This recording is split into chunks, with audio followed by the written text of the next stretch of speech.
Сәлеметсіздер ме, құрметті әріптестер. Бүгінгі тренингім тақырыбы осы мектепке дейінгі ұйымдардағы педагогтардың әлеуетін дамытуда эмоционалды қолдау, яғни эмоцияға байланысты тренингтер болады.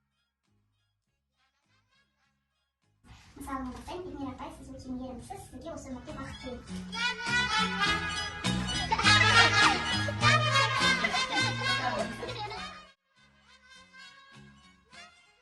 Негізгі түстер аталған, бұл сұрақтан өзіңізге ұнаған түсті таңдап жаза алыңыздар.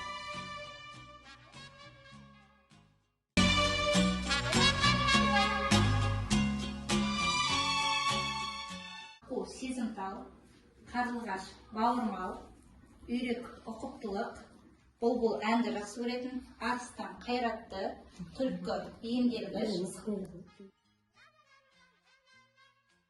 күн, тау. Осы бәрін саламыз ба? Біреу салдық па? Бәрін саламыз. Бәрін саламыз. Эмоция, яғни мұң, ашу, өкпе, қорқыныш, қуаныш, таңданыс деген эмоциялар бар.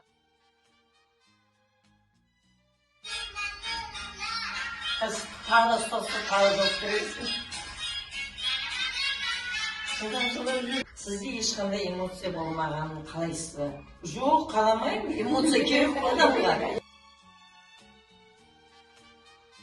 Көз, құлақ, мұрын, іш, шаш, тізе, конфет.